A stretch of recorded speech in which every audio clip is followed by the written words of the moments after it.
Olá, muito obrigado por você estar aqui mais uma vez assistindo ao nosso podcast, mais um vídeo do canal Tempo de Empreender. Muito obrigado por você ser inscrito nesse canal. Você que está chegando, assistindo pela primeira vez, se inscreve aí. É uma satisfação, gratidão imensa por isso, viu? Também curte, compartilha. Vamos dar valor a isso aqui, porque isso aqui pertence a Cajazeiras. Vamos enaltecer essa cidade. Mais um vídeo do nosso canal e recebendo hoje aqui, né, mais um convidado ilustre, o doutor Claudenilo Pereira, né? E é uma alegria, uma satisfação tê-lo aqui, viu? Claudenilo, seja bem-vindo a esse canal. Primeiramente agradecer, Nias, pelo convite, agradecer a Matheus também, que já é um parceiro de longas datas, a você, parabenizar pelo empreendimento, né? Que isso aqui é um empreendimento, isso aqui é uma boa para Cajazeiras, as pessoas que abrem o microfone para as pessoas de Cajazeiras se manifestarem, contarem um pouco de sua história, né? Ter a coragem de estar aqui e como você mesmo falou aí, que é de Cajazeiras, né? Uma coisa que é para Cajazeiras crescer. Certeza. Eu estive lendo um pouco de sua biografia lá do Tempo de Empreender e achei muito bacana. Até falei com o Matheus que estava acompanhando o trabalho, né? E fico muito feliz de estar aqui com você, me coloco à disposição. Eu sou um fã da comunicação, além de advogado. Admiro as empresas de comunicação, admiro o trabalho dos profissionais de comunicação, porque eu acho que se comunicando a gente vive bem, a gente leva as nossas ideias mais longe, né? E parabéns pelo trabalho, parabéns pela estrutura que você está montando aqui, e eu tenho certeza que esse trabalho vai longe. Com certeza, muito obrigado, viu? Obrigado por você ter vindo, obrigado pelas considerações aí a nossa equipe, a equipe do Tempo de Empreender. Realmente é isso, né, Matheus? A gente até se empolga logo no início, viu, com a sua oratória, logo no início do nosso podcast, do nosso vídeo aqui no Tempo de Empreender, porque realmente é isso que a gente almeja, né? É o engajamento da sociedade cajazeirense, né? E desde quando a gente já ouvia o doutor Claudenilo, logo no início, Claudenilo disse que na primeira entrevista que a gente participou, né, numa emissora de rádio, Claudenilo disse, não, eu estava concluindo ainda o meu Curso, né? o curso de Direito, né? E a gente já percebia essa oratória. Realmente, show de bola. Como você destaca a questão da comunicação, isso é muito bom para essa sua área. Mas assim, Claudenilo, você é de uma família, no caso você só tem mais um irmão, mas você faz parte de uma família muito numerosa, a família Pereira. Sim. Tradicional aqui na nossa cidade. Dá para falar um pouco dessa família, assim, a raiz, Sim. né? E o que atualmente está engajado essa família, a família Pereira. Na verdade, Nias, falar da minha família é uma sensação até de orgulho para mim, sabe? Porque é uma família sempre muito batalhadora, meus avós, minha mãe, e uma família muito numerosa. Como você mesmo disse, de irmão mesmo eu só tenho um irmão, que é o Claudemir, né? Que é professor. Um abraço para ele, né? Professor, isso, bem lembrado. Professor de Educação Física, né? Minha família é numerosa, nós temos por parte de mãe, tenho 13 tios, né? Infelizmente, ano passado a gente teve uma perca aí para a Covid, né? A gente, até falar isso, a gente se emociona aqui já no início, porque foi a gente sofreu um duro golpe, né, na nossa família. Uma perda prematura. Isso. De uma pessoa, peço desculpas aos telenautas, mas é difícil falar ainda, né? Foi uma perca muito prematura, sabe, de uma pessoa que era, assim, inspiração, era uma base para a gente da família, né? Uma pessoa que sempre batalhou muito, que sempre deu apoio a todos que tentavam, se queriam estudar, dava o apoio, se queria trabalhar, dava o apoio. Então, assim, a perca de bola para a gente foi um duro golpe, né? E nossa família sempre foi muito unida. Apesar de ser muito grande, ter as divergências, né? Toda família tem. Mas quando é na necessidade, a gente se une, a gente tá ali presente. E, em particular, a minha família, de mãe, de irmão, a gente é uma família pequena, porque só tem eu, meu irmão e minha mãe, né? Meu pai faleceu muito cedo, muito novo. Eu tinha 8 anos, meu irmão tinha 14 anos. Não, meu irmão tinha 12 na época. E minha mãe ficou viúva muito nova. Você é mais novo do que Sim, Claudenilo? isso. Eu tenho 30, fiz 30 semana passada. Eu vi. E Claudemir tem 32. E aí meu pai faleceu, eu tinha 8 anos apenas. E minha mãe tinha 33 anos de idade. Né? Meu pai também faleceu com 33 anos. E aí ela teve essa missão de cuidar de mim, de Claudemir, de encaminhar para a vida, né? Na verdade, de fazer com que a gente, mesmo vindo de uma família humilde, de um bairro pobre, a gente todo tempo moramos ali na Vila Nova, né? Em meio a tantas coisas que a gente sabe que tem, né? Violência, criminalidade e tudo mais, mas se encaminhar na vida, né? Hoje eu tenho a graça de ser advogado. Meu irmão é professor de educação física, dá aulas em algumas escolas aqui de Cajazeiras e encaminhamos na vida. Eu sou casado, tenho 2 filhos, tenho uma esposa maravilhosa, tenho 2 filhos que amo demais, são meu norte, sabe? Mas é isso, família para mim é tudo, família é tudo.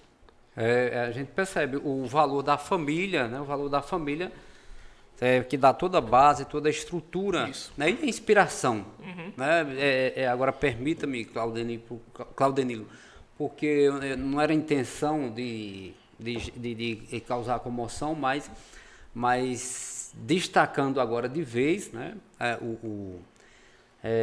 Enveredando por essa grande perda que foi para a sociedade cajazeirense do nosso amigo Bola, que partiu de forma prematura por conta desse mal que assolou toda a humanidade, né? E fica registrado aqui. Mas o lado bom da coisa é que o Bola foi inspiração, não tem como negar, além do suporte e o apoio que ele sempre deu a todos vocês. Sempre foi suporte, sempre foi apoio, um bom exemplo de um bom pai, sabe, de uma boa pessoa que, se pudesse, tirava a camisa para o outro vestir, né?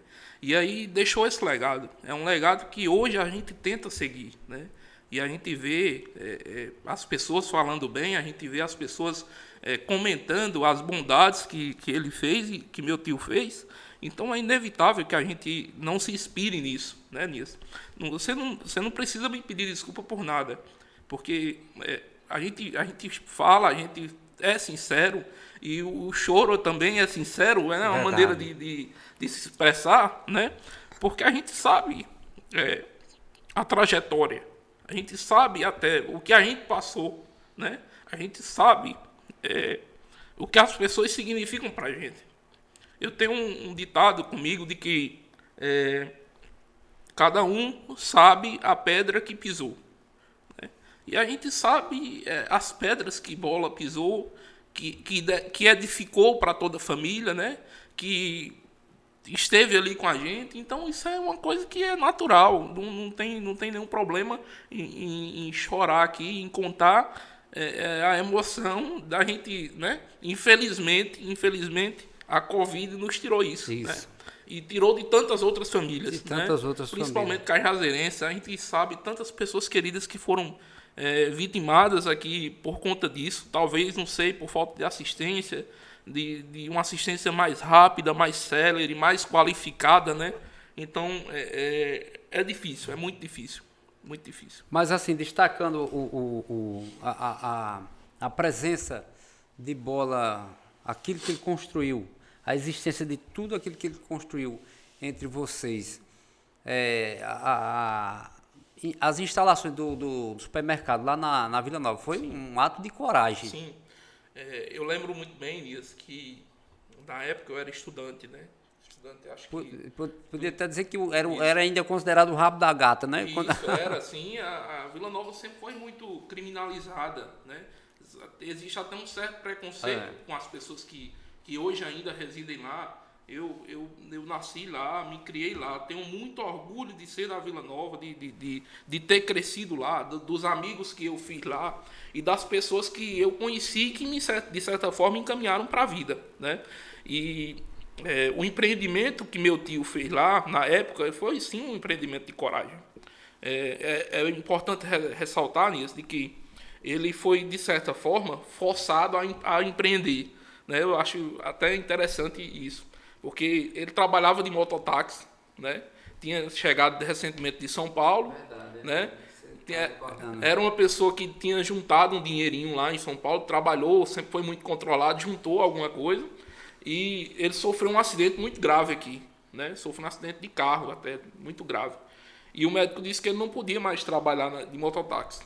Aí ele foi obrigado a empreender, a buscar alguma coisa para poder sobreviver e sustentar a família, né?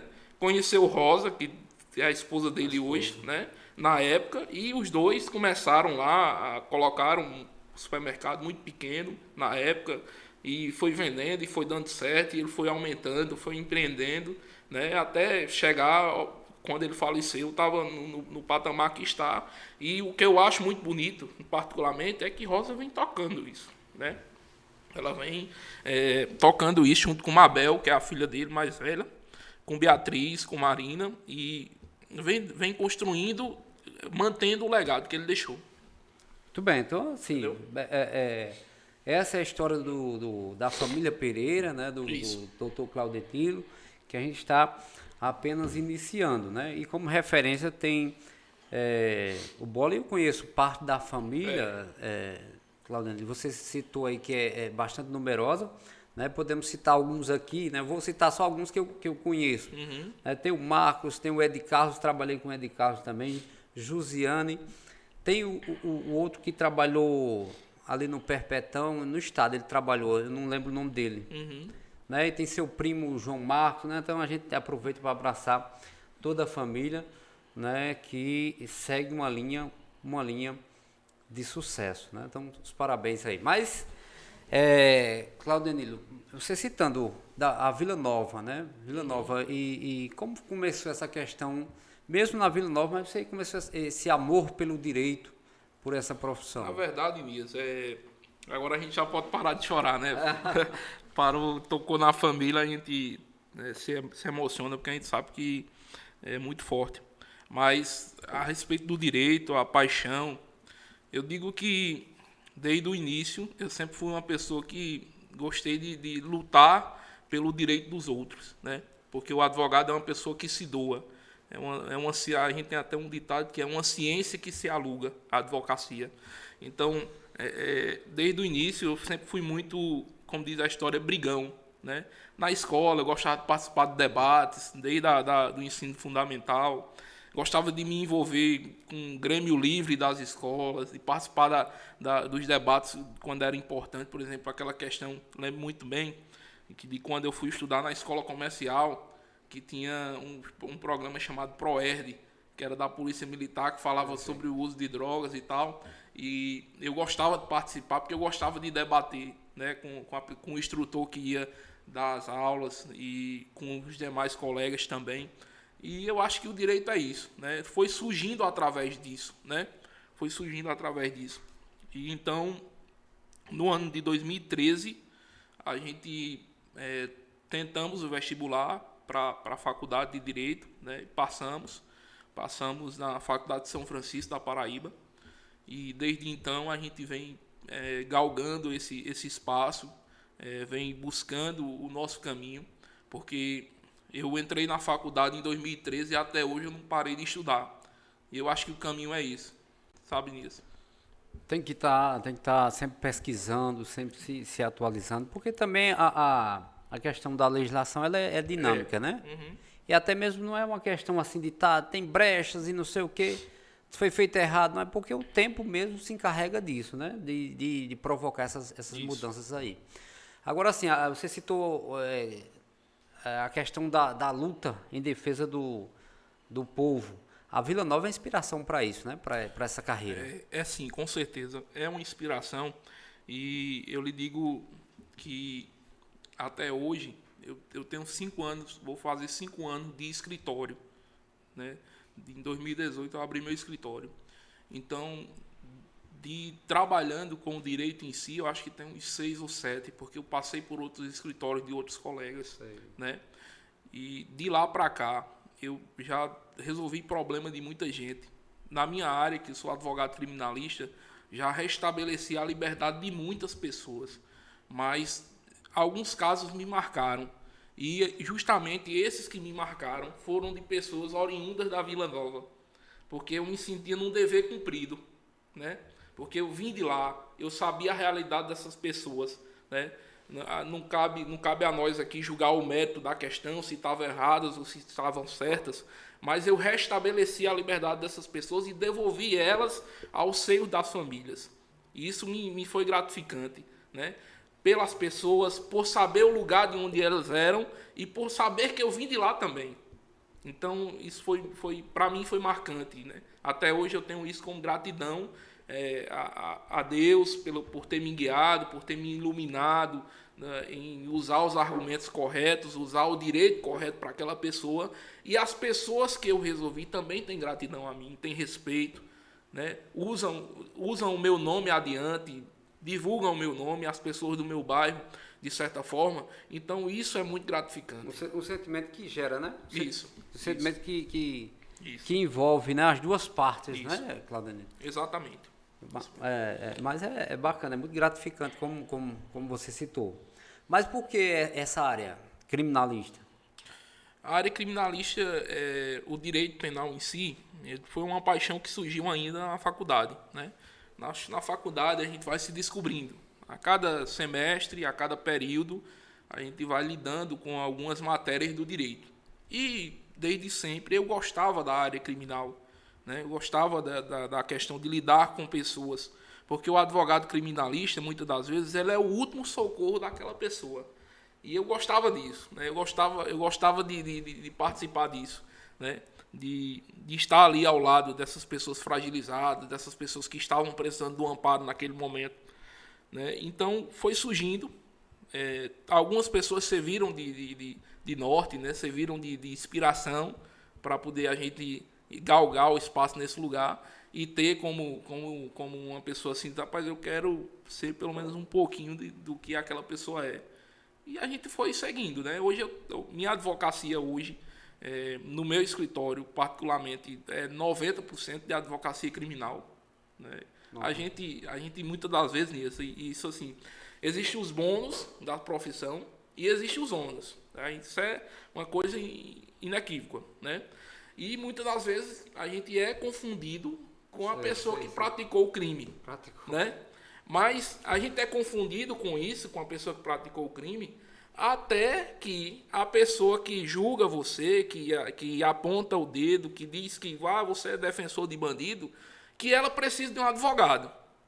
Até esse ponto. Até esse ponto. Quando ela precisa de um advogado, ou alguém da família dela precisa, aí ela vê que é diferente. Porque o advogado criminalista ele tem uma missão de resguardar os direitos constitucionais, de resguardar as garantias individuais, né, que a pessoa tenha uma aplicação da pena justa e correta. A gente não está defendendo, a gente não está defendendo quem praticou o crime, a gente está defendendo os direitos que essa pessoa tem. E essas pessoas têm o direito assegurado pela Constituição Federal, pelo Código de Processo Penal, pelas leis brasileiras, leis de direitos humanos, que muitas das vezes são mal interpretadas e, na maioria das vezes, são mal interpretadas. E nós também somos. Que não seja cometida nenhuma injustiça, Isso, né? Isso. No caso, o Código de Direito Penal e o Código Penal é mais usado pelo criminalista, o advogado? Porque assim, o direito ele tem várias ciências. Né? Ele é uma área que ele tem... o direito ele lidar com várias áreas da sociedade. Tem o direito civil, que é a parte de contratos, casamentos, dissolução de união estável, essas partes, né? Tem o direito empresarial, o direito tributário e o direito penal em si, ele lidar com isso. Né? Dentro do direito penal ele tem várias áreas. Por exemplo, tem os crimes dolosos contra vidas, tem os crimes patrimoniais, que são roubo, furto, estelionato, essas coisas. Né? Tem os crimes contra a administração pública, tudo isso é dentro do Código Penal.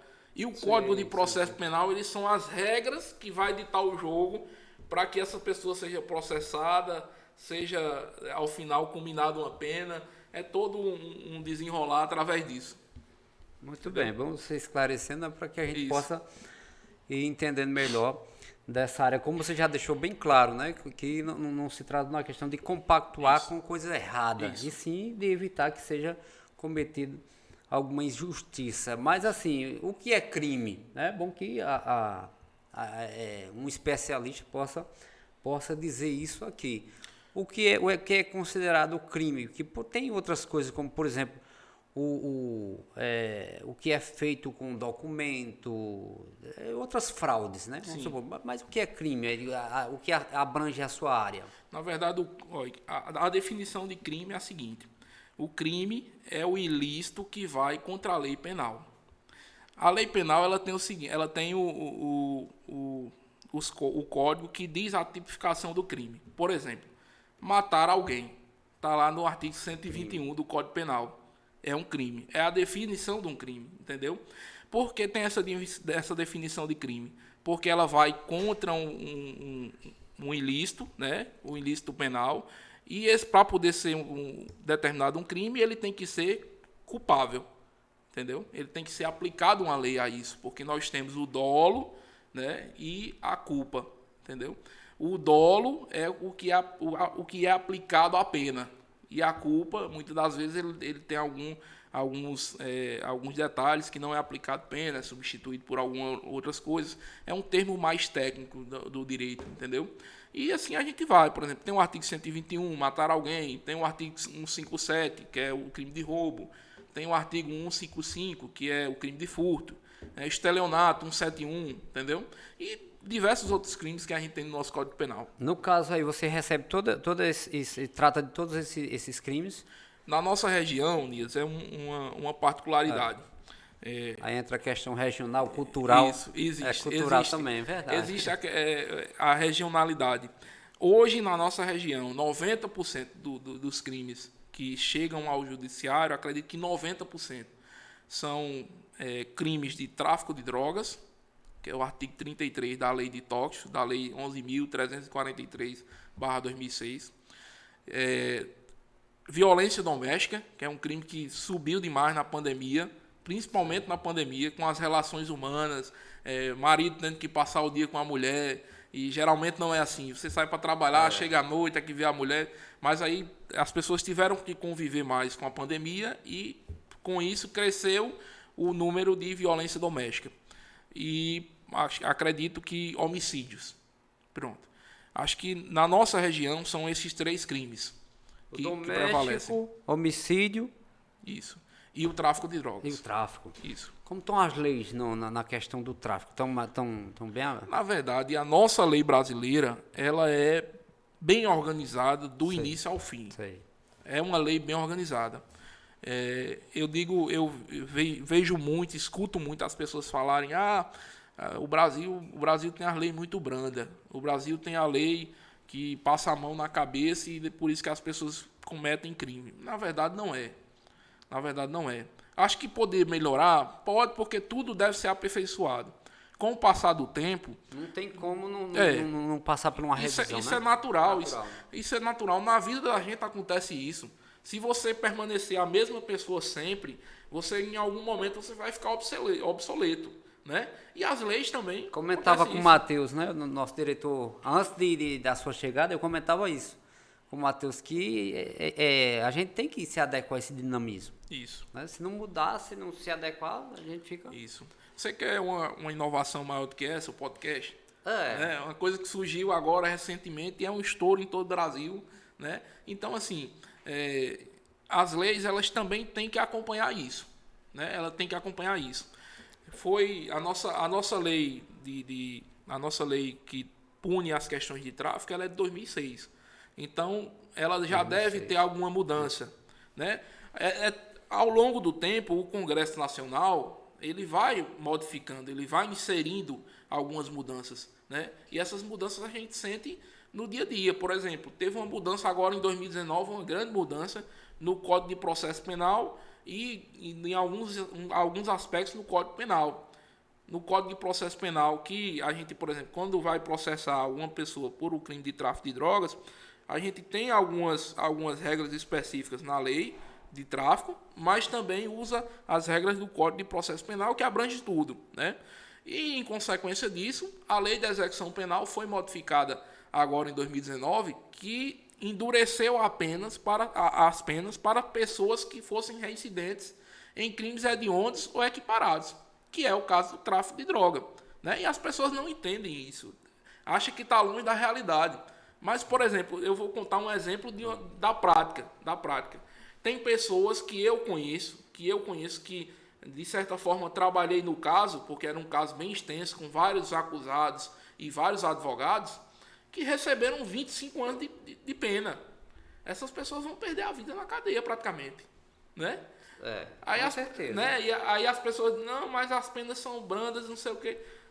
Meu amigo, está sendo aplicado o que a lei determina, né?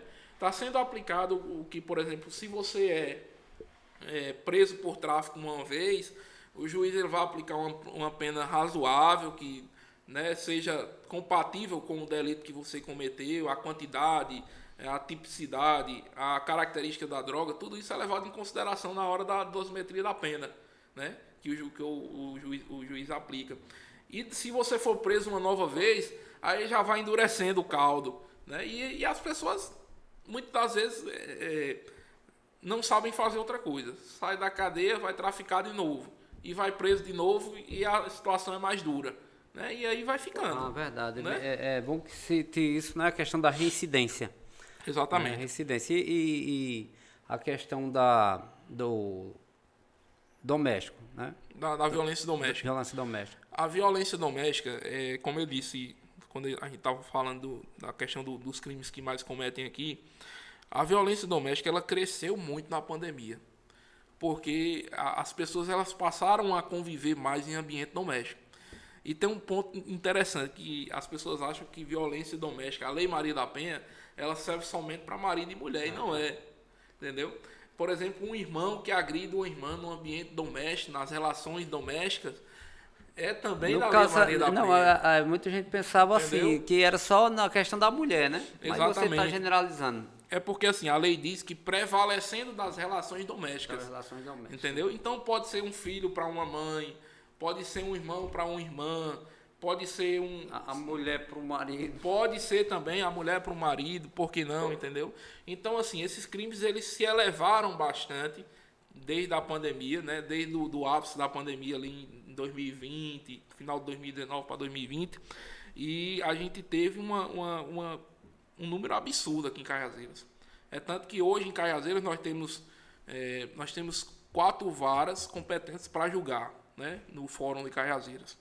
E temos a segunda vara, que ela é competente para os crimes de violência doméstica, tráfico de drogas e para infância e juventude.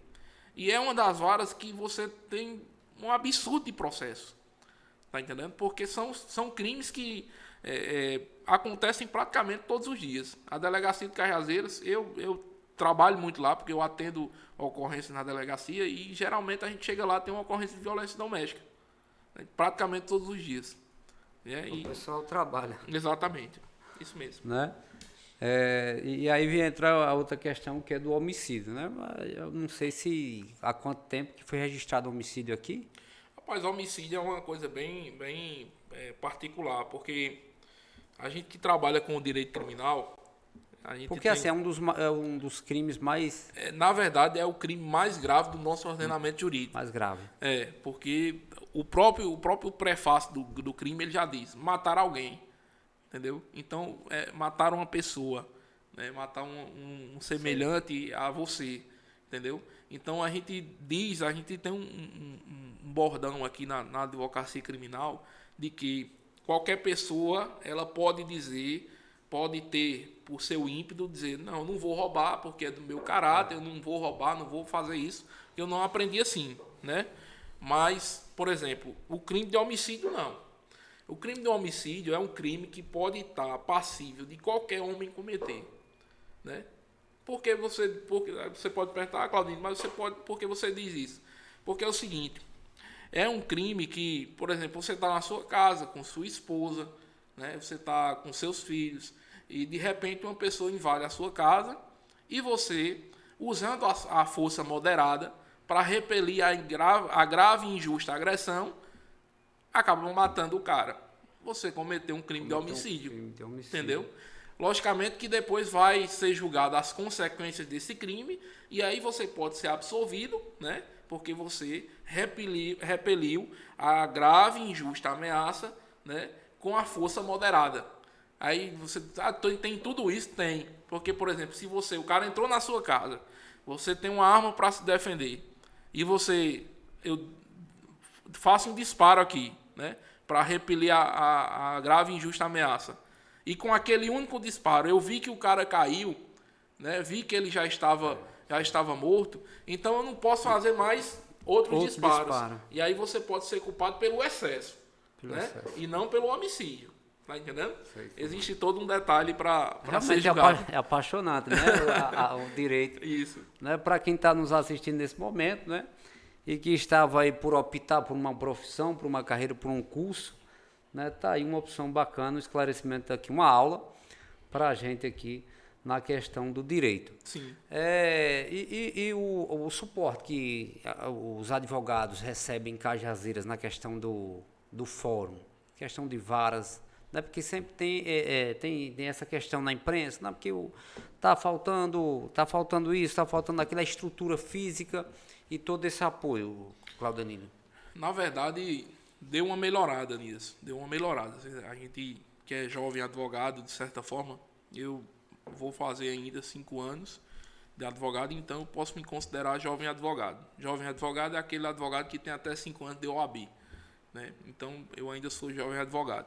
Então, a gente presencia todos os dias uma estrutura melhor no judiciário, em Cajazeiras. Ainda tem muito a se fazer, isso é verdade. Mas a gente tem que reconhecer o que já foi feito, né? O fórum passou por uma reforma até modesta, mas que deu uma melhorada. Por exemplo, para nós advogados, isso é uma conquista da OAB, a gente tem que dar os créditos à OAB, às pessoas que se envolveram na época e providenciaram isso. A gente tem uma sala moderna no fórum. O advogado ele que precisar atender alguma pessoa lá na hora da audiência, passar alguma instrução, a gente tem uma sala em que pode passar essa instrução lá. A gente tem um computador à disposição, a gente tem uma mesa de reuniões, a gente tem água, a gente tem café, a gente tem um local para engraxar o sapato lá eletrônico, bota o sapato e ele engraxa sozinho. Então, assim, são conquistas que a gente tem que explanar isso. E são conquistas que a OAB, a entidade que me representa, que eu faço parte, que também tenho orgulho de fazer parte, né?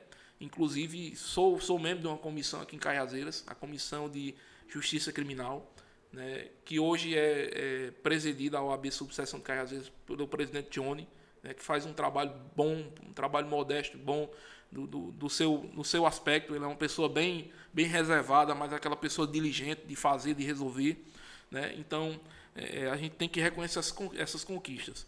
O Fórum de Cajazeiras em si ainda merece algumas melhorias.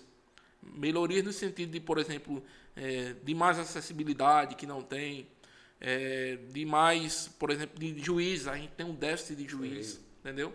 Apesar de recentemente ter assumido 2 juízes novos aqui em Cajazeiras, Dr. Macário e Dr. Sávio, extremamente diligentes, estão no fórum de segunda a sexta. E a gente estava sofrendo com isso. A gente tinha juízes em Cajazeiras, mas que atendiam à distância, né? Ficavam despachando online, você tinha que marcar chamada de vídeo, mas os juízes que assumiram agora, a gente tem que fazer juiz que eles estão no fórum. De sexta a segunda-feira você encontra eles lá. O advogado que quiser despachar o processo, ele vai estar lá. Então, assim, teve algumas melhoras, isso é inconteste, mas precisa melhorar, né? A gente tem um terreno que foi comprado, foi doado pela prefeitura ao tribunal para ser construído um novo fórum e pouco se fala disso. O tribunal engavetou isso, né? Então, assim, de certa forma, precisa melhorar, precisa ampliar, né? Porque Cajazeiras cresceu. Cajazeiras é uma cidade hoje que a população rotativa de Cajazeiras ela gira em torno de 80 mil habitantes. Nós temos 60 mil habitantes permanentes, que são as pessoas que moram aqui, e temos 20 mil estudantes, que todos os dias estão aqui. Então, nós temos 80 mil habitantes, né, que precisam de assistência. Normalmente, os conflitos dessas pessoas, elas vão embarcar na cidade de Cajazeiras, na Justiça de Cajazeiras. Então, para isso, nós temos que ter estrutura para poder lidar com a demanda. Com certeza, com certeza.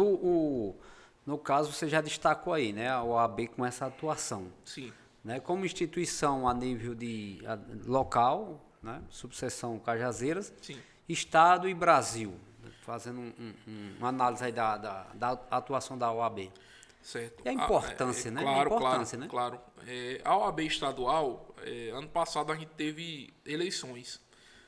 Eu sou muito coerente com minhas posições, né? Na eleição passada, eu votei em um candidato que não foi o que ganhou. Quem ganhou a eleição foi o presidente Harrison Tagino, que hoje está presidente, né? Eu votei em Raoni Vita. Votei porque naquela época tinha um entendimento de que era o melhor para a OAB, era o que eu entendia melhor para assumir o comando da OAB estadual. Raoni é advogado, militante, conhece o que a gente passa, e eu entendi, ele me convidou, né, veio até o meu escritório, a gente conversou, e eu entendi que era o melhor para a OAB naquela época. A gente perdemos a eleição para Harrison Tagino, que era votado em Cajazeiras pelo atual presidente Johnny, pelo grupo de João de Deus Quirino Filho também, que hoje desempenha um trabalho valoroso, um trabalho importante para Cajazeiras. João trabalha hoje praticamente a semana inteira em Brasília em prol da advocacia, né?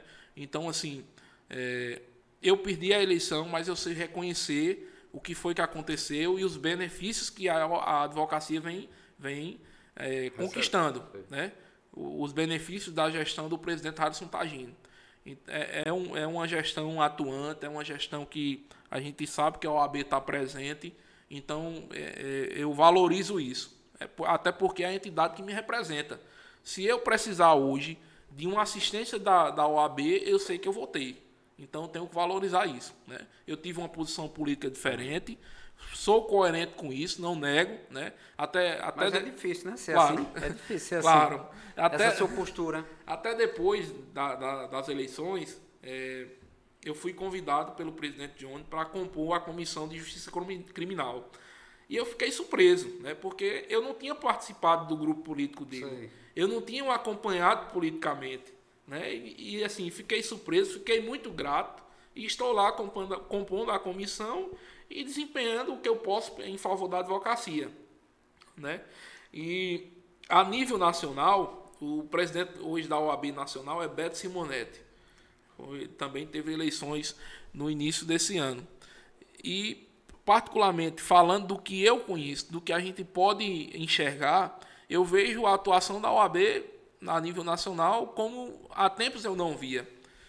Recentemente a gente teve um episódio muito, muito bacana. Por exemplo, os advogados que representam o ex-deputado Roberto Jefferson, que foi preso, eles foram impedidos de ter acesso a Roberto Jefferson.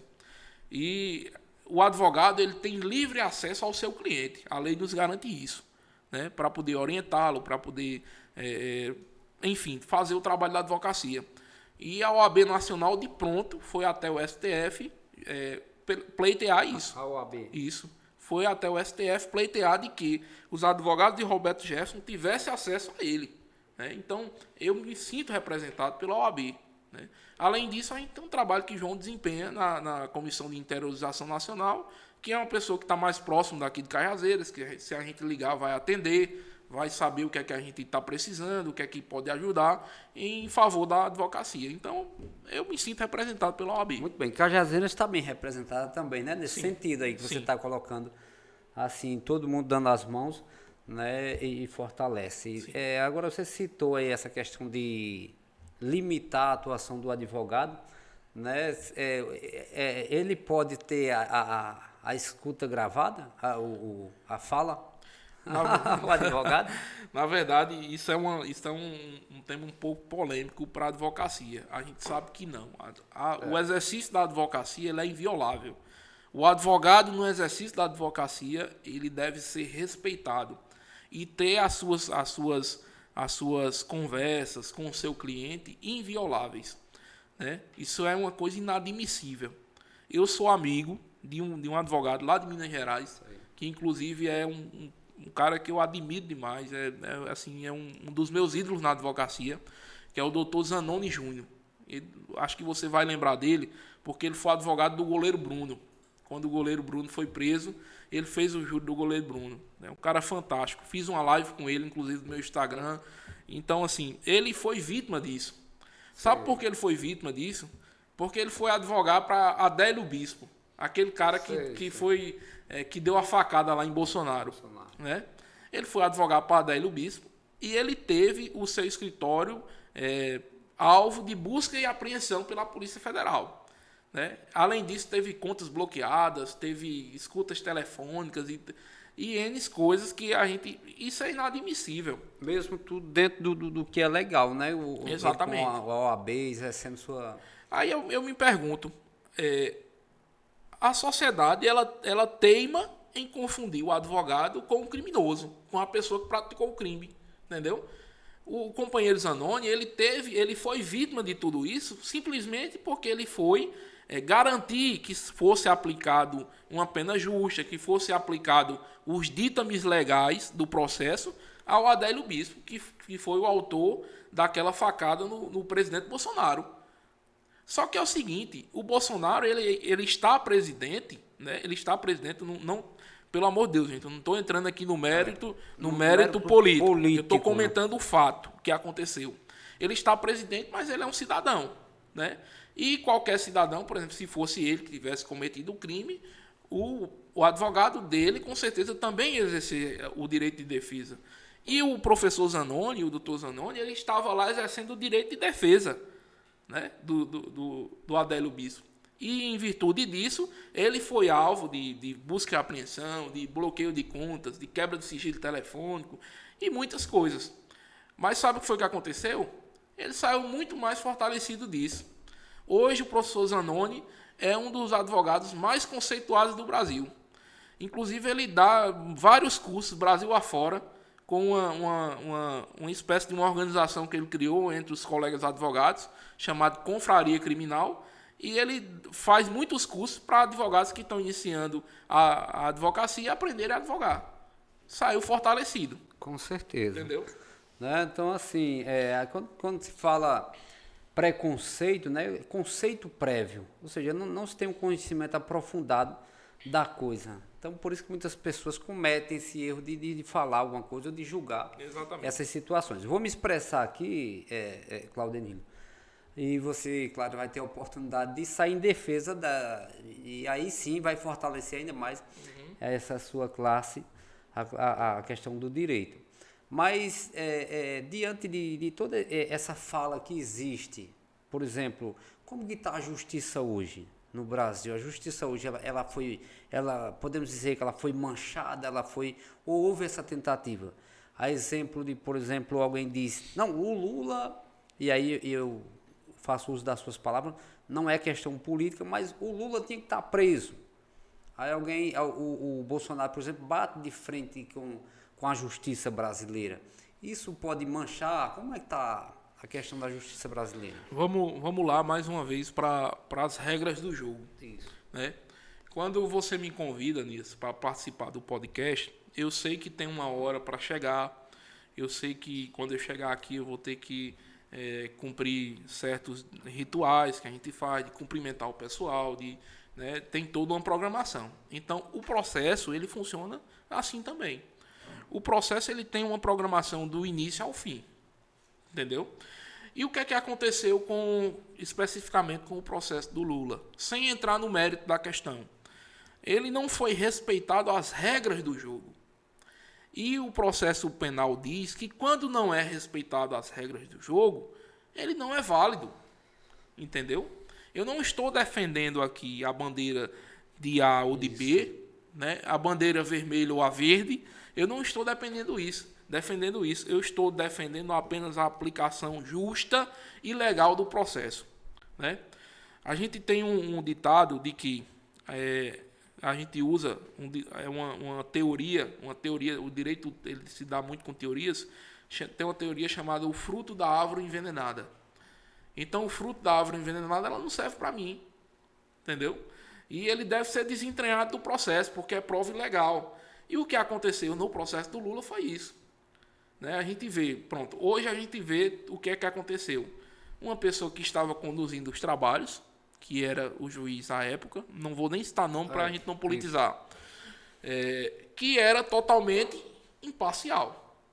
E o juiz ele tem que ser parcial no processo. Ele tem que ser uma pessoa que conduza os trabalhos, que dê voz e vez à defesa, que escute a acusação para saber os elementos de prova, que depois escute a defesa no contraponto. E a gente viu que, por tudo que foi divulgado, que não foi isso que aconteceu. Né?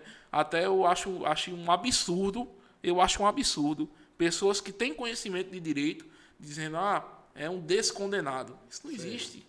Isso não existe no nosso processo penal. Né? Repito, eu não estou entrando no mérito da coisa, não estou politizando a situação, estou falando de processo penal. Entendeu? Então, assim, o que acontece hoje no Brasil é muito mais um revanchismo de pessoas que instigam a grande massa, as pessoas que não têm o conhecimento necessário, instiga contra as instituições. Né? É aquela coisa, se eu não gosto, se eu não quero assistir o podcast de Nias, né, o Tempo de Empreender, eu só não vou lá e não coloco no canal. Pronto. Muito simples. Né? Então as pessoas não, além de não querer, elas ficam instigando as outras pessoas. Ficam fazendo que a grande massa de manobra seja realmente massa de manobra contra as entidades constituídas. Aí eu falo STF, Congresso e outras instituições. Né? Eu não estou falando que a nossa justiça é a mais séria do mundo ou a melhor justiça do mundo, não. Mas eu estou falando que a gente tem uma Constituição Federal bem dividida, que determina poderes, determina deveres. E se a gente se basear nisso, o Brasil era para ser muito mais avançado do que é hoje. Mas infelizmente, a cada processo eleitoral a gente tem muitas pessoas que boicotam isso. E boicotam isso quando, de certa forma, denigra a imagem de nossas instituições. Né? A gente tem hoje no Congresso, no STF, grandes pensadores. Pessoas que, quando eu estava na faculdade, a gente tinha livros escritos. Sem inspiração, né? Também. Exatamente. Serve de inspiração. Por exemplo, muitas pessoas criticam o ministro Alexandre de Moraes, mas é um grande constitucionalista, que tem livros escritos. Deve ser um monstro. Entendeu? Mesmo, ele é um monstro. Recentemente a gente teve a aposentadoria do ministro Ricardo Lewandowski, que é um grande penalista, que a gente tem nortes de jurisprudências acompanhadas por ele. Entendeu? Tem diversos outros exemplos que a gente pode citar. Então, assim, de certa forma, o brasileiro ele precisa valorizar mais o que é nosso. Valorizar mais as instituições, porque se a gente valoriza o que é nosso, se a gente valoriza a nossa lei, se a gente valoriza o nosso Congresso, e diga-se de passagem, o Congresso é a gente que elege, então se está ruim lá é porque a gente não soube escolher. Né? Então, assim, a gente precisa parar de reclamar e agir. Precisa parar de reclamar e fazer. Só isso. Com certeza. Então, nada disso, claro, para o que você cita aí, quem busca conhecimento, quem busca entender, claro que a lei não pode ser manchada, a justiça não pode ser manchada. Exatamente. Né? E como você trouxe lá no início também da nossa fala, da nossa conversa aqui, nessa bancada, que a lei é muito bem feita, Sim. muito bem elaborada. A questão é porque o tempo mesmo se encarrega de provocar essas mudanças. Isso. Né? Mas é isso que tem que ser respeitado. Tem que ser respeitado porque tudo é mutável. Tudo é mutável. É impossível você acordar amanhã da maneira que você acordou hoje. O ser humano é isso. Né? A gente vive a cada dia uma espécie de mutação, porque cada dia é um novo horizonte, é um novo entender, um novo desafio. Então, a lei também é assim. E para isso que está lá o Congresso Nacional, observando as inovações tecnológicas. Né? A gente tinha, até bem antes, a gente praticamente não tinha muita tecnologia, como temos hoje, né? Mas hoje nós já temos a necessidade de ter, eu digo isso, que a gente tem a necessidade de ter um código de leis voltado para os crimes cibernéticos. Eita, Né? eu ia entrar nesse Exatamente. assunto, Para poder regular essas questões da internet. A gente vê hoje muitas pessoas caindo em golpes. São tidos como crimes, né? São crimes cibernéticos. Né? São crimes que estão na grande rede. Sim. Então a gente tem que ter uma atualização de leis para punir essas pessoas. A gente já tem. De certa forma, mais tímido, tem.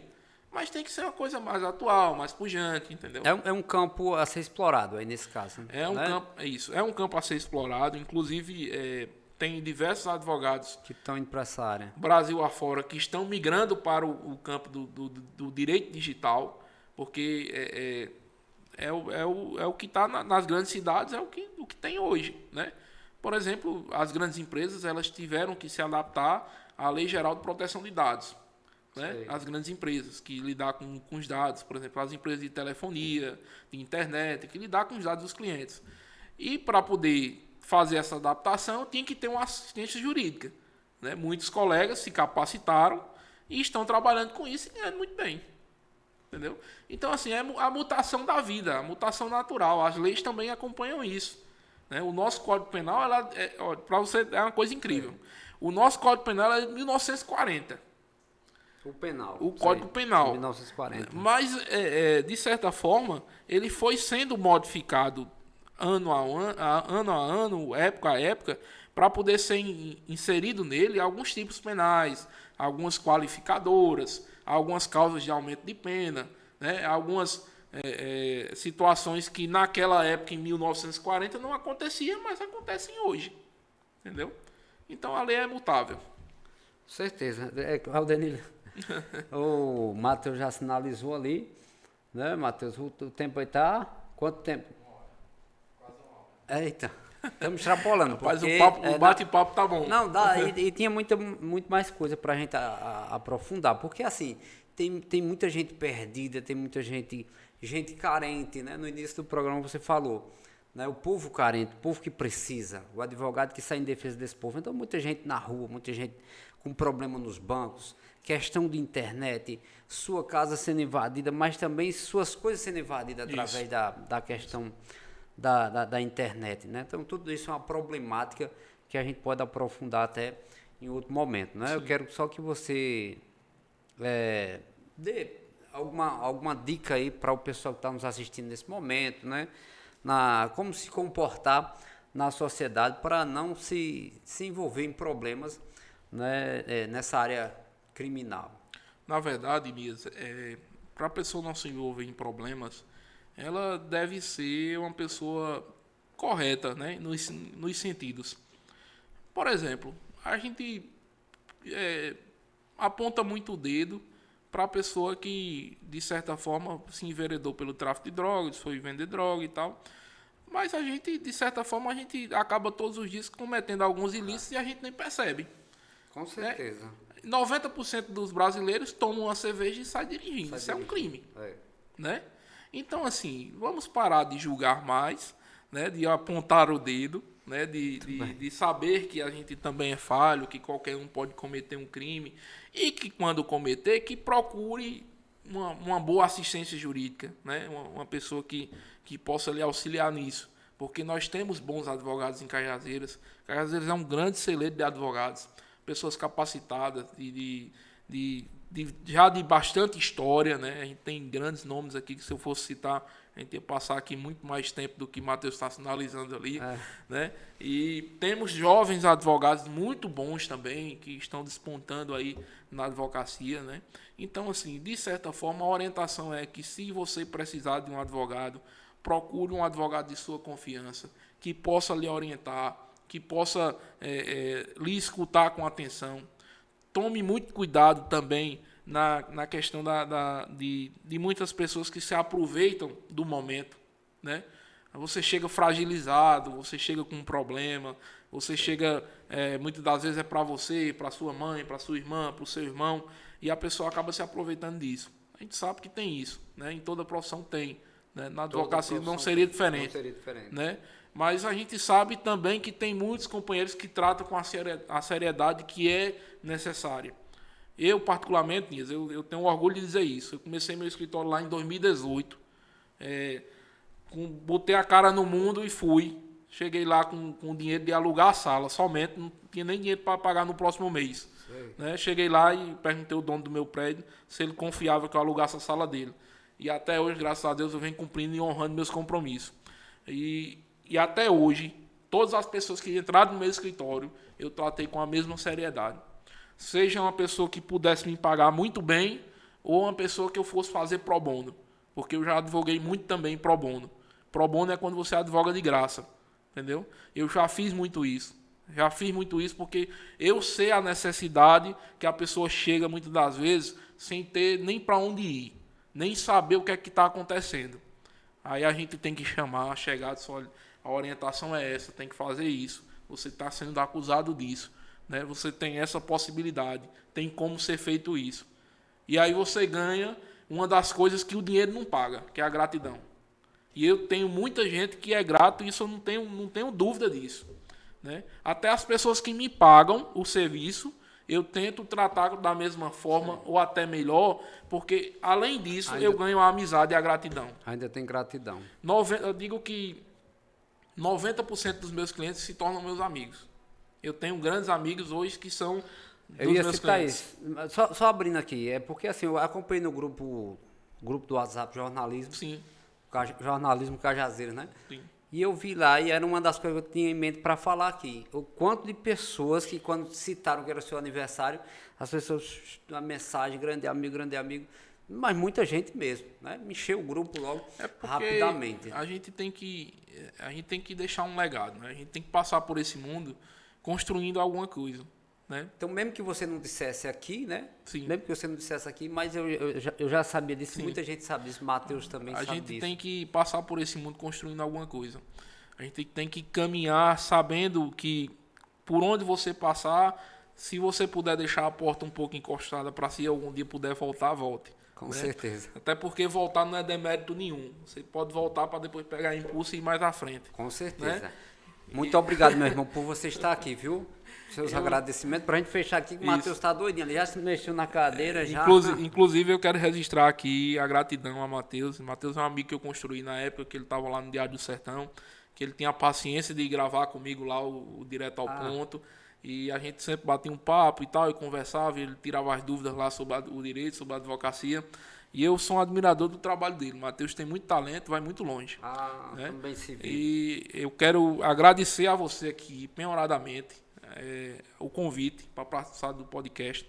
Pedir desculpas aos nossos telenautas, às pessoas que estão nos assistindo, pela emoção foi muito bom, foi marcante lá no início do programa, né? Mas a gente se emociona porque a gente é de verdade, com né? certeza. E as pessoas que são de verdade, elas têm esse íntimo de colocar para fora. Eu sempre fui muito emotivo em tudo que eu faço, até também no direito. Eu já chorei em audiência. Eu não nego isso para ninguém. Então, assim, agradecer a você, dizer que toca em frente isso aqui, tá bom, muito porque obrigado. Isso aqui é um projeto de futuro.